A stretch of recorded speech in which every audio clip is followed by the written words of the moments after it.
Bookcraft is pleased to present a recording by Gordon T. Allred entitled Visits to the Spirit World. I spoke before a large gathering of young people at the Weber State University Union Building in Ogden, Utah. The occasion was an LDS youth conference conducted by a stake from Idaho. The assigned title of my lecture, You Are Eternal. By way of introduction, I related in brief what has now become one of the best-known accounts in Mormon history regarding a visit to the spirit world. The story appeared in the Improvement Era, September and October 1929, under the title Raised from the Dead.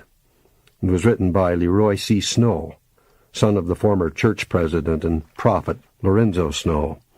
It recounts the experience of a young woman in Brigham City named Mary Ellen Jensen, better known as Ella, who died of scarlet fever, spent some 3 hours in the spirit world, then returned to mortality thanks to a remarkable blessing at the hands of that same prophet. I then referred to the ever-growing evidence for such experiences, touching upon certain other examples involving members of the Mormon Church, and concluded by discussing 3 of the most influential non-LDS works ever written on the subject: Life After Life, and The Light Beyond by Dr. Raymond A. Moody, and Return from Tomorrow by Dr. George Ritchie.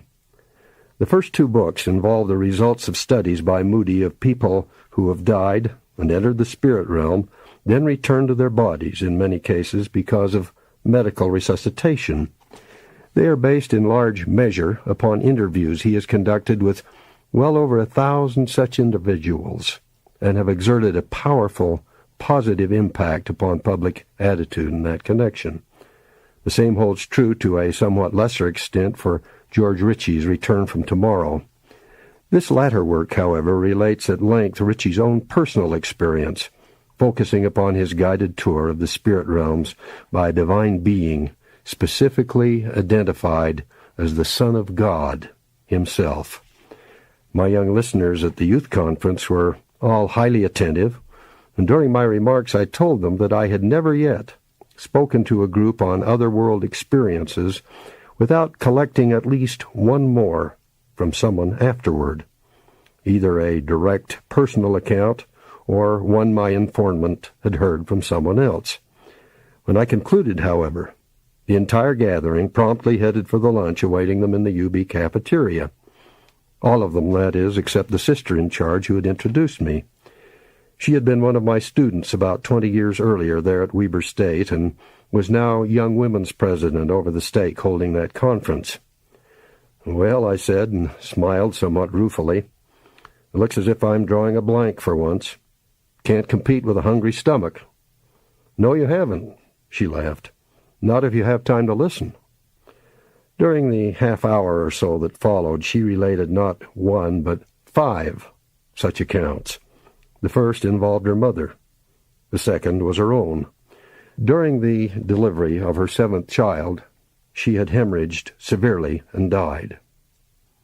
Following a brief separation from her body, however, she had reluctantly returned to mortality because of concern for her family, a newborn infant. A third account involved one of her friends, a man who had spent some time on the other side, encountered various church leaders there who had died long before, and received a blessing from one of them.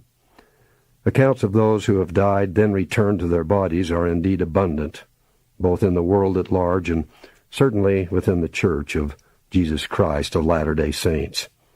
In my following remarks, I will discuss the Ella Jensen story, Raised from the Dead, perhaps the most renowned and detailed LDS account of its kind.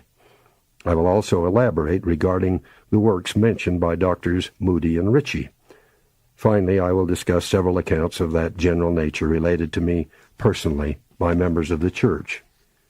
About 3 or 4 o'clock in the morning, I was suddenly awakened by Ella calling me. I hurried to her bed. She was all excited and asked me to get the comb, brush, and scissors, explaining that she wanted to brush her hair and trim her fingernails and get all ready, for, she said, "They are coming to get me at 10 o'clock in the morning." I asked, "Who?" was coming to get her. "Uncle Hans Jensen," she replied, "and the messengers. I am going to die, and they are coming for me at 10 o'clock. I tried to quiet her, saying that she would feel better in the morning if she would try to sleep. "But no," she said, "I am not ready." She insisted that I get the comb, hairbrush, and scissors, which I did, but she was so weak that she could not use them. Thus begins the account raised from the dead to which I have just referred. It is one which I have drawn upon extensively in the following discussion, an account so well supported by credible witnesses that it is indeed entitled to an honored place among the great miracles of this dispensation. The year was 1891. The place, Brigham City, Utah. The words, those of a young woman named Leah Reese. For several weeks now, Ella Jensen, age 19, had hovered near death from scarlet fever, and her good friend Leah was spending the night by her bedside in order to relieve Ella's weary parents from their long hours of worry and care. Leah was, in fact, one of several kind neighbors who had accepted that responsibility, and at times during her visit she had sung for her ailing friend, accompanying herself on an old-fashioned harmonium. On the night referred to, Leah reports, Ella asked me to sing and play for her, but goodness, I was so worried about her condition I felt more like crying. I sat down at the organ and began to play and sing, but broke down and had to quit. Afterward, Ella went to sleep, and Leah lay down on the couch in the same room and also dropped off herself. It was some hours later that Ella awakened her with that seemingly strange report about the visit of her deceased Uncle Hans and the other messengers from the spirit world. Leah, as might be imagined, was rather skeptical about what she had heard, supposing perhaps that her friend had been dreaming or was merely delirious. Nevertheless, she did as requested, obtaining a comb, hairbrush, and scissors, and attended to Ella's needs. As I was brushing her hair, she explains, she asked me to call her parents. I explained that they were tired and asleep, and that it would be better not to disturb them. Ella, however, was insistent, and Leah acquiesced. Ella's father and mother were soon at her bedside, hearing the same story she had told her friend. According to Ella, Uncle Hans and the others had definitely visited her. No, not a dream or a hallucination, she insisted. She had been fully awake at the time, fully aware, eyes wide open, nor was she going to sleep any more, Ella told them, reiterating that she would die and go to the other side at 10 o'clock the next morning. Throughout the brief remaining hours, Ella continued to fade, and by 8 a.m., friends and relatives who had heard of her condition were gathering at her bedside. At about 9:30, her brother Bud was sent to obtain a woman known informally as Dr. Nelson, who spent much of her time waiting upon the sick and acting as a midwife. Shortly afterward, Ella was failing very rapidly, enough so that she began to embrace friends and relatives and bid them farewell. Simultaneously, however, she was struggling with all her will, gasping for breath, yet determined to remain in mortality until her brother returned, and until the arrival of her Grandma Jensen, who had also been delayed. The two of them, along with Dr. Nelson, arrived with only minutes to spare, barely in time, in fact, for a final embrace and a loving word or two of parting. Ella then fell back in the throes of death. Her father, Jacob Jensen, was holding her hand and felt the pulse diminish and cease. "Althea," he said, turning to his wife, "Ella is dead. Her pulse has stopped." The long ordeal had ended, and now the tears began to flow. A short while afterward, Jacob hitched up the horse and buggy and journeyed to the LDS Tabernacle in town, a mile or so distant. A stake conference was underway there, presided over by the president of the church himself, Lorenzo Snow, who was also Ella's uncle through marriage, husband of Jacob's sister Minnie. Jacob's purpose, however, was simply to inform President Snow of what had occurred and obtain his help as convenient in arranging for the funeral. President Snow was speaking to the congregation at the time, but upon receiving Jacob's note excused himself, explaining that he had been called upon to assist some people who were greatly bereaved. As Jacob Jensen reports, President Snow came into the vestry, and after I told him what had happened, he meditated a moment or two, then said, "I will go down with you." Just as we were about to leave, President Snow stopped me, saying, "Wait a moment. I wish you would go into the meeting and get Brother Clausen. I want him to go also." President Clausen was then president of the Box Elder Stake, but later became an apostle and was president of the Council of the 12. By the time they arrived at the Jensen home, Sister Nelson had washed Ella's body and laid it out, as they say, for viewing, as was the custom in those times, since embalming procedures were then unknown in many places and still in their infancy. Friends and neighbors had begun gathering to offer condolences. Clearly, there was no question in the minds of all who saw her that Ella was truly dead, a fact strongly reinforced by the following explanation from President Rutger Clausen.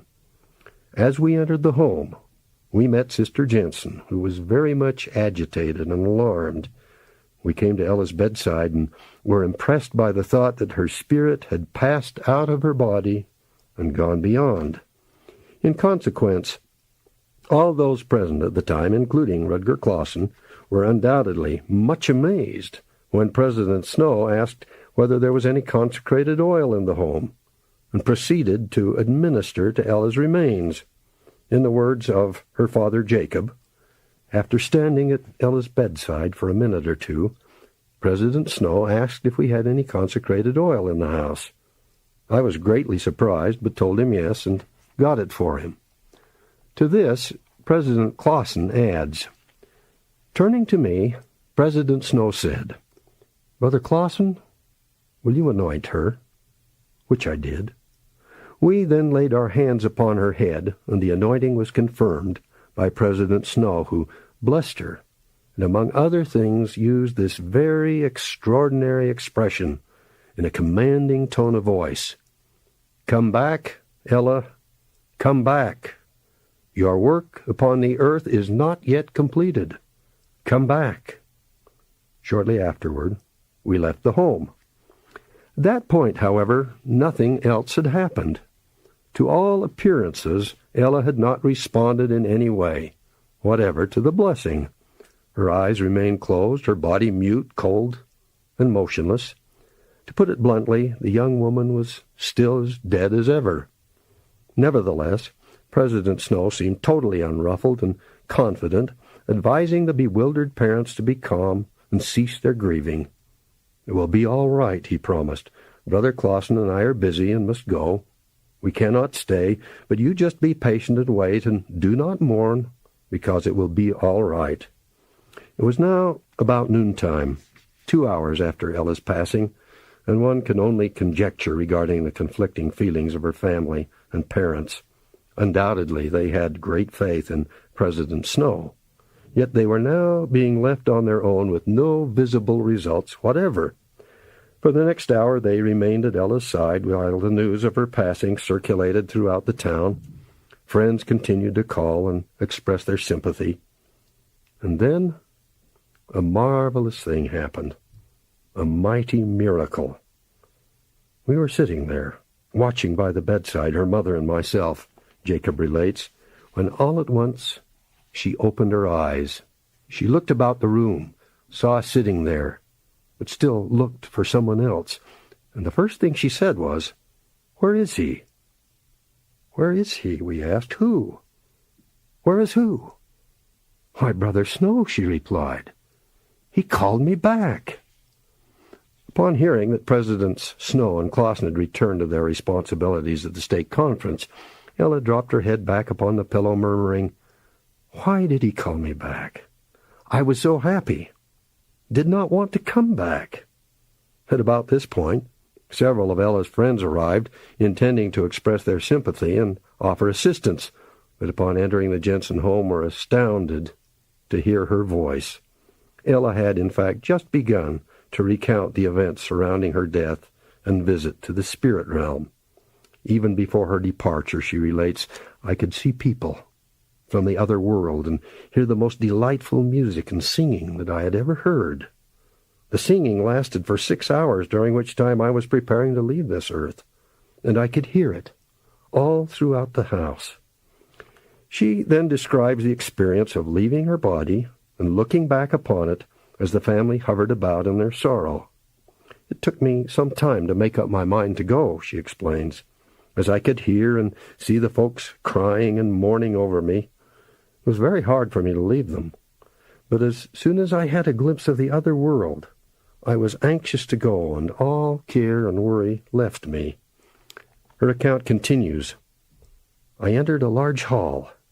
It was so long that I could not see the end of it. It was filled with people. As I went through the throng, the first person I recognized was my grandpa, H.P. Jensen, who was sitting in one end of the room writing. He looked up and seemed surprised to see me and said, "Why, there's my granddaughter, Ella." He was very much pleased, greeted me, and as he continued with his writing, I passed on through the room, met a great many of my relatives and friends. It was like going along the crowded street of a large city where you meet many people, only a few of whom you actually recognize. Ella then speaks of meeting her Uncle Hans, the being who had appeared during the night, summoning her to the other side. Hans was accompanied by his wife Mary Ellen and 2 small children, one who was their own, the other a daughter of his brother Will. Many of those people she encountered seemed to be in family groups. Some were complete strangers, others friends and relatives. One, a cousin, asked about the welfare of those Ella had recently left and said he regretted that, quote, some of the boys were using tobacco, liquor, and many things that were injurious to them, unquote. This proved to me, Ella relates, that people in the other world know to a great extent what happens here upon the earth. Everyone she met appeared, quote, perfectly happy, unquote, and all were arrayed in white or cream except for Uncle Hans, who, odd as it may seem, perhaps even amusing, was still clad in the rubber boots and fishing garb worn at the time of his disappearance and drowning on the Snake River in Idaho some years earlier. This apparent incongruity will be discussed later, but the happy visiting continued, and at one point Ella entered a room filled with hundreds of young children, convened, as she puts it, in a sort of primary or Sunday school presided over by Aunt Eliza R. Snow. It was then, as Ella listened to the children singing "Gladly Meeting, Kindly Greeting," that she heard the voice of President Snow summoning her back to mortality. In the words of Rutger Clausen, she heard a voice coming to her in a commanding tone, apparently from a long distance, which said, "Come back, Ella, come back. Your work upon the earth is not yet completed." She had no desire to come back and felt determined not to leave that beautiful place. But this voice was so authoritative in manner that it seemed to draw, yes, actually did draw her spirit out of that room. She was compelled to follow it, and so she turned her face earthward on the return journey. She kept going and going, apparently a long distance, until all at once she found herself in the room at home where her body was lying. Then she realized that her spirit must again enter the body which was lying there, to all intents and purposes a lifeless one. Her spirit entered, and the next moment her eyes opened and her lips moved. Then it was her parents realized that she was no longer dead. They spoke to her, and she to them. Ella herself speaks of departing the spirit world and of bidding those she had met farewell, quote, "though it was very much against my nature, as such perfect peace and happiness prevailed there. No suffering, no sorrow. I was so taken up with all I saw and heard, I did hate to leave that beautiful place." She then goes on to speak of the comfort derived from that experience and her conviction that we should not grieve much over the death of loved ones, especially at the time they leave us. Because as I was leaving, she explains, the only regret I had was that the folks were grieving so much for me. But I soon forgot all about this world in my delight with the other. Odd though it may seem, Ella's return to her body was far more traumatic than her departure from it. Ella frequently told of the terrible suffering which she experienced when her spirit again entered her body, according to her sister Maida.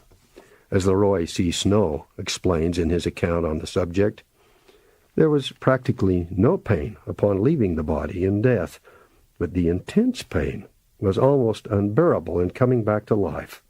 Not only this, but for months and even years afterward she experienced new aches and pains and physical disorders that she had never known before. Despite the fact that his daughter had clearly died and gone to the spirit world for approximately 3 hours, Jacob Jensen initially found her account of what had happened there incredible. He even whispered to his wife, quote, that the girl is delirious. She's out of her mind, unquote. Ella overheard him, however, and promptly countered by describing 2 aunts whom she had visited with on the other side. One of them had died shortly after she was born, the other some time before. The former, her Aunt Mary, was identified as, quote, a tall woman with black hair and dark eyes and thin features, unquote. The latter, her Aunt Sarah, as, quote, somewhat fleshy with round features, light hair, and blue eyes, unquote. Both descriptions were emphatically confirmed by Ella's mother, and upon hearing their exchange, her father promptly changed his attitude. "Do you now think I'm out of my mind, Father?" Ella challenged. "No," came the reply. "You have had a very wonderful experience."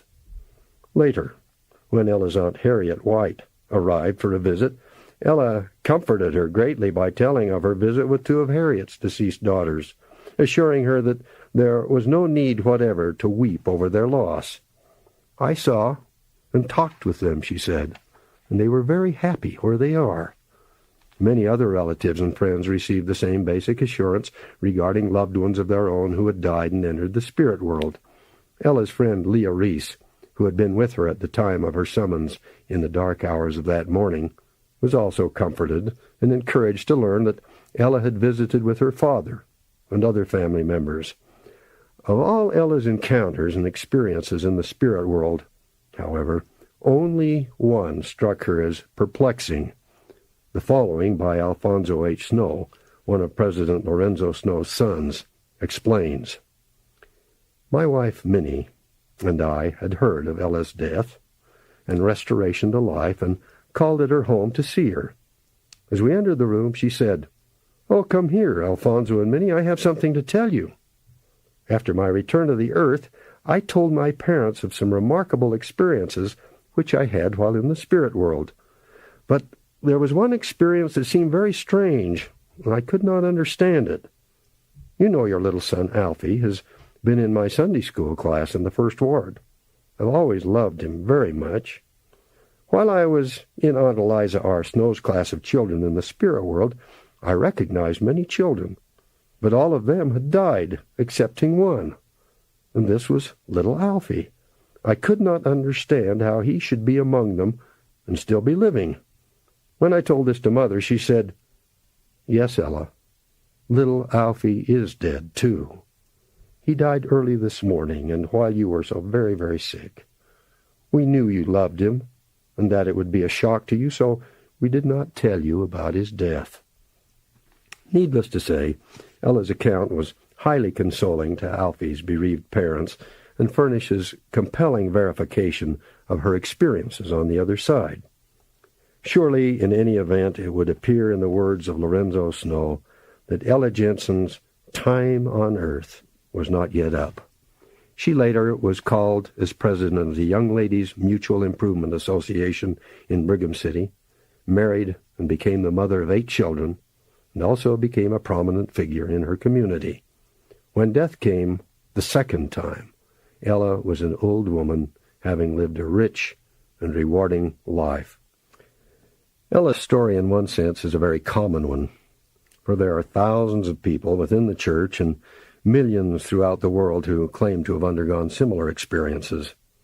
On the other hand, it is quite uncommon in terms of its length and detail, especially in light of the fact that Ella was literally raised from the dead by the president of the church, and because of the many reliable witnesses involved. Following are some points worth pondering in that latter connection.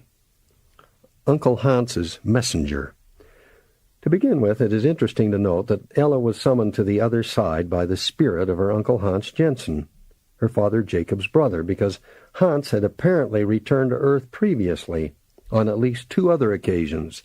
As Rutger Clausen relates, the night that Hans Jensen disappeared, his mother, Grandma Jensen, awakened her son Willard by calling in her Danish accent, Vil, you get right up and open the door and let Hans in the house."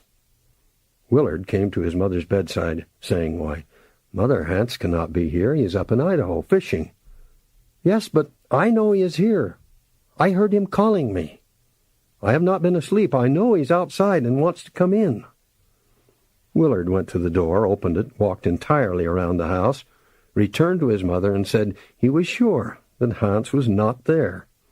The mother replied, "Then Hans is dead, because I know that he came to me and called me." A few days later, word came telling of Hans's disappearance. After Hans had disappeared, his brother Jacob, Ella's father, journeyed to Idaho and organized a searching party that spent an unsuccessful 2 or 3 weeks looking for his body along the Snake River. The following observation, however, by Dorothy Schimmelpfennig, a relative of the Jensen family, offers some fascinating elaboration. Besides the manifestation that Hans's mother had, the brother Ephraim also had an experience that indicated satisfactorily to the family that Hans was drowned in the Snake River. After the searching party had left Idaho, Ephraim stayed on to continue the hunt. He finally made a vow with God that he would not leave, nor cease his prayer until he received an answer. After long and earnest prayer, Hans came to Ephraim and confirmed the fact that he had drowned. He also told him how happy and contented he was in the spirit world and advised Ephraim to return to Utah without spending more time looking for the body. The preceding information was obtained from Dorothy Schimmelpfennig, from Ephraim's daughter, Phyllis Dunnigan, and is contained in a letter which she sent to me some years ago. Certainly, it is consistent with what we know of Uncle Hans's modus operandi as a spirit, at the very least, most interesting. More substantial evidence is as follows. Ella's description of her 2 deceased aunts. It is possible that Ella's description of her 2 deceased aunts might have been derived from information supplied earlier or perhaps photographs. If this be true, however, the mother's request that Ella describe her aunts in such delighted responses as, "Why, yes, Ella, that is your Aunt Sarah. You have described her perfectly," seem incongruous and strangely contrived. Even though the descriptions are fairly brief, for example, rather short and somewhat fleshy, with round features, light hair, and blue eyes, they assume significance when people attempt to describe deceased relatives whom they have never known in mortality. On one occasion, I interviewed 10 people regarding grown aunts and uncles who had died before the people in question were born. Of this number, only 2 could provide any descriptions whatever, and those descriptions were less detailed than either of those given by Ella. Ella's awareness of young Alfie's presence in the spirit world and her perplexity over the matter, as will be recalled from our previous comments, Ella had recognized several children in the spirit world, and as she erroneously supposed, quote, "all of them had died except one, and this was little Alfie. I could not understand how he should be among them and still be living." Remember, however, her mother's response. "Yes, Ella, little Alfie is dead too. He died early this morning while you were so very sick. We knew that you loved him and that it would be a shock to you, so we did not tell you about his death." This aspect of Ella's story regarding the other side is perhaps the most significant of all. If Ella had merely been in a deep coma, dreaming, fantasizing, or delirious, how can one explain this particular aspect of the account? Ella's prediction that she would die at a specific time was fulfilled. As we stated earlier, Ella awakened her friend Leah about 3 a.m. with the announcement that, quote, "they are coming to get me at 10 o'clock in the morning," unquote. The time of departure was even reiterated. "I'm going to die, and they are coming at 10 o'clock to take me away." Ella was so convinced of this that she insisted upon awakening her weary parents who, quote, thought she was delirious and tried to get her to be quiet and go back to sleep, unquote. Despite all this, the ailing girl persisted in maintaining that she would soon die, began combing her hair and tidying up for her visitors from the unseen world, and she, quote, wanted to see all the folks and bid them goodbye, unquote. The following sentence is especially significant. Toward 10 o'clock, the father, who was holding his daughter's hand, felt the pulse become very weak. A few moments later, he turned to his wife, saying, "Althea, she is dead. Her pulse has stopped." There was no question in the mind of anyone involved that Ella had truly died at the time predicted. Ella's father, who actually felt her pulse stop, Rutger Clausen and President Snow, who were, quote, impressed by the thought that her spirit had passed out of her body and gone beyond, unquote. Dr. Nelson, who prepared her body for viewing and burial, and the many concerned friends who came to express their condolences. Dorothy Schimmelpfennig's letter referred to earlier is also enlightening regarding the condition and handling of Ella's body. Referring to Dr. Nelson's actions in that connection, she explains, according to the Union Mortuary in Bountiful, embalming began in Salt Lake City in 1905 and 1906, the smaller communities soon following suit. Ella's death took place in 1891, some time before embalming became the custom. The time of her experience, preparation for burial, was referred to as laying out, or to lay out. March's Thesaurus Dictionary gives the definition of lay out as to dress in grave clothes and place in a decent posture. This is exactly what was done for Ella. Sister Nelson took the next proper step following death. She washed the body and dressed it for burial. She laid it out. To this, Dorothy Schimmelpfennig adds, again, it was the custom to sit by the body from the moment it was laid out until it was interred. Family and friends took turns sitting by the body throughout the night. It was necessary to apply cold compresses on the body to keep it in good condition until the funeral and burial. Note also that, quote, the news of the death spread about the city. Friends continued to call at the home, express their sympathy to the sorrowing parents, and leave, unquote. The parents considered her dead, and so did the entire community. They were viewing the body, and the parents were in the usual reception line. Abundance of reliable witnesses. There are innumerable accounts of people who have died, gone to the spirit world, then returned to their mortal bodies, both people inside the church and outside, as we have said. Few, however, are so detailed, and perhaps none so powerfully supported in terms of witnesses. In his article, Raised from the Dead, to which I have referred, Leroy C. Snow lists 12 people who were involved with Ella one way or another from the time of her death to her return to life. President Snow, Leah Reese, Jacob Jensen, Grandma Jensen, Rutger Clausen, Hattie Critchlow, Dr. Nelson, Bud Jensen, Maida Jensen-Cheney, Harriet White, Alfonso Snow, and Minnie Snow. Many others, including Ella's mother, Althea, additional family members, relatives, and friends, were also involved. Of those listed above, however, the following 6 individuals are all quoted in the article regarding some significant aspect of Ella's experience. Leah Reese, Ella Jensen, Jacob Jensen, Rutger Clausen, Lorenzo Snow, and Alfonso Snow. All in all, a truly impressive array of witnesses, including, most importantly, of course, the president of the church himself, through whom the miraculous blessing was imparted and realized. A fulfillment of prophecy regarding President Snow and his power to raise the dead. What happened that memorable day on March 3rd, 1891, came in partial fulfillment to a prophecy given many years before in the Kirtland Temple, Kirtland, Ohio, when Lorenzo Snow, who was then only 22 years old, received a blessing at the hands of Joseph Smith Sr., father of the prophet. Among other things, he was given these promises. Thou shalt become a mighty man. Thy faith shall increase and grow stronger until it shall become like Peter's.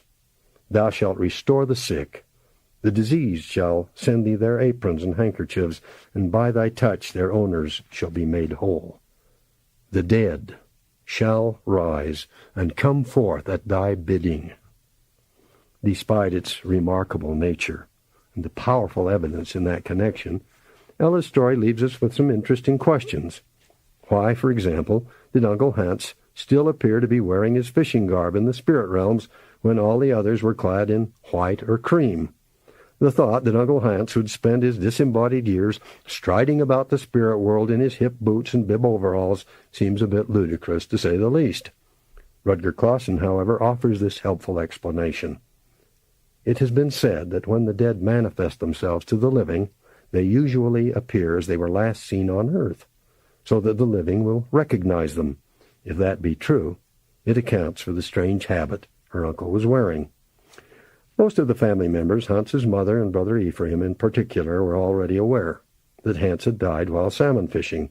Nevertheless, according to President Clausen, there may have been some question in that respect for some of them that was later resolved because of the way Hans revealed himself to Ella.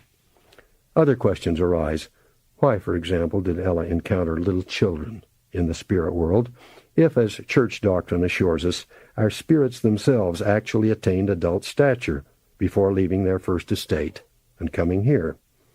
Possibly, though I am merely conjecturing, the process of returning to full adult stature upon entry into the spirit world is simply not immediate or automatic, but rather a gradual one, much as the physical body must undergo its own gradual development here upon the earth. More important, perhaps, why are some people allowed to die in the first place, if, in the words of President Snow, Ella's mission on earth was not yet up? Speculation here is even more difficult. Do people on the other side sometimes make mistakes in programming, just as they do here?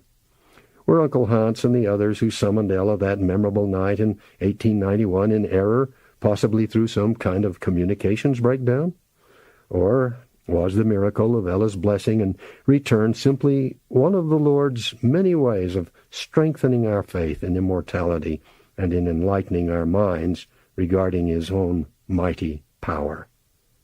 These matters aside, it is difficult to imagine how any rational, objective person can contemplate this remarkable account without feeling greater hope in the life to come and a stronger conviction that death is truly a new beginning rather than an occasion for despair and endless mourning. Surely the Ella Jensen story is a marvelous one. Nevertheless, as we have already stressed, it is but one of countless others inside the church and out. A Gallup poll, in fact, indicates that approximately 8 million adults in America alone have undergone experiences of this general nature. Over the past several years, in fact, many books have been published on the subject. 4 of them especially have gained much recognition and exerted significant impact upon our society. As previously mentioned, 3 of these works were authored by Raymond A. Moody, a Ph.D. in philosophy, who is also an M.D. and psychiatrist. The 4th was written by George G. Ritchie, M.D. and psychiatrist, and will be referred to later. Dr. Moody's first work on this subject was published in 1975 and has sold millions of copies. Entitled Life After Life, the book involves studies of and interviews with 150 people who had undergone what Moody calls the near-death experience, abbreviated NDE. Dr. Moody uses the term near-death experience because he defines death as a condition wherein the spirit not only leaves the body but fails to return. The spirit, in simpler terms, must stay put outside the body. In most of the cases he studied, however, his subjects had definitely died, medically speaking, having no heartbeat, respiration, or evidence of brain activity. And according to their own accounts, their spirits had withdrawn from their physical bodies, returning a short while later often because of medical resuscitation to reactivate the heart. All of these individuals reported fascinating, highly enlightening experiences during their period of separation, and the life-after-life work that resulted opened as never before the way for study in that connection. People who had previously been reluctant to talk about such matters for fear of being ridiculed as weird, perhaps even considered insane, now became willing to discuss them. Relatedly, doctors, psychologists, and other professionals began to examine such claims more open-mindedly and subject them to objective analysis. This book was followed 2 years later by Moody's Reflections on Life After Life, which seeks, as the title suggests, to analyze his first work and also answers various questions asked by some of those who read it. This second publication, though less popular and perhaps significant than the first, is nevertheless well worth reading. More recently, in August of 1988, Dr. Moody published The Light Beyond, confirming and extending his earlier efforts and derived in large measure from personal interviews with more than 1,000 people who had undergone near-death experiences. Such individuals, as in his earlier study, report what it is like to die, withdraw from their bodies as spirits, and undergo the same basic kinds of experiences reported earlier. Initially, for example, the spirit withdraws from the body and lingers briefly, usually hovers there a short distance off at a slight elevation.